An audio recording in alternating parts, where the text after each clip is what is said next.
É evidente que nós vamos fazer aqui um debate de elevação de taxas, que nós podemos avaliar que algumas merecem correção, alteração, supressão, para defender as pessoas que não têm como suportar um determinado reajuste.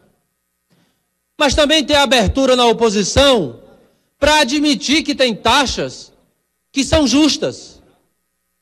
As pessoas que nos escutam, por exemplo, uma determinada empresa que trabalha na área vendendo material de construção, ela lança um produto, um material novo, na área hidráulica, por exemplo, e ela vai ao Corpo de Bombeiros e pede um parecer técnico para saber se o produto tem qualidade ou não. Da mesma maneira, há um cidadão que tem um carro ou um caminhão... Deputado, quando possível. Pois não.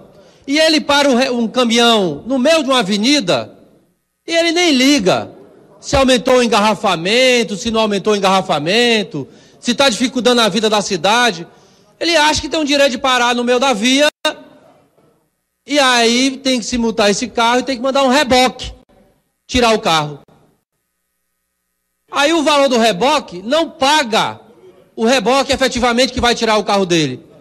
Pois o sujeito que deixa o carro, quem paga o reboque desse sujeito é o cidadão. Porque a taxa está tão baixa que o cidadão tem que pagar o reboque para o indivíduo que deixou um caminhão na Pontes Vieira, na 3 de Maio, no centro da cidade. É evidente que isso não é razoável. Tem um cidadão pobre que não pode pagar uma segunda via da carteira de identidade. Esse nós temos que defender. Mas tem um cidadão que tirou 20 carteiras de identidade em um ano. Isso é razoável? Não é razoável. Então eu acho que nós podemos discutir na casa um posicionamento que chegue a um equilíbrio, que uma pessoa pobre que não pode pagar uma segunda via, que ela possa efetivamente ter a segunda via gratuita. Mas nós temos que ter um limite, porque o Estado do Ceará gasta com segunda via de identidade, ou segunda, ou terceira, ou quarta, ou quinta via, 14 milhões de reais por ano. É razoável que o dinheiro do povo do Ceará sirva para pagar a 10ª carteira de identidade porque o sujeito não cuida do seu documento? Não é.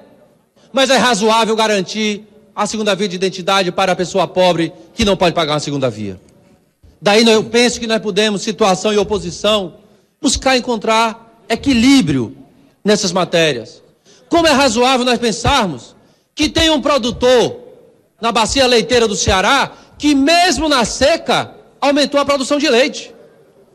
Mas tem um pequeno produtor e aquele que está sofrendo com a seca que não pode pagar a GTA. Da mesma maneira, nós temos que deixar claro para os colegas deputados da oposição: há necessidade de recursos. O Estado do Ceará tem sim limitação financeira orçamentária e o governador Camilo fez um compromisso de campanha, o que ele chamou do bilhete único. E o que é isso? É integrar o transporte público metropolitano de Fortaleza. Porque o cidadão que mora em Maranguape, ele paga R$ 6,75 da sua passagem até Fortaleza, e se ele tiver que pegar outro ônibus em Fortaleza, ele paga mais R$ 2,40. Portanto, ele gasta quase R$10 para vir e R$10 para voltar. É R$20 por dia. E nós temos que corrigir essa distorção histórica.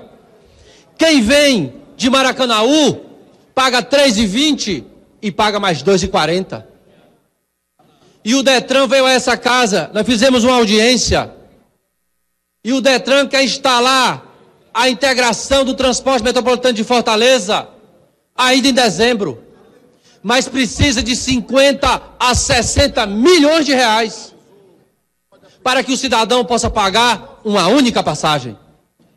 E, portanto, o que nós vamos discutir tem um objetivo defensável, louvável e que protege e favorece o povo mais pobre. O povo que vai poder pagar uma passagem única se vier da Pacatuba, se vier de Maranguape, se vier da Caucaia, se vier de Maracanaú.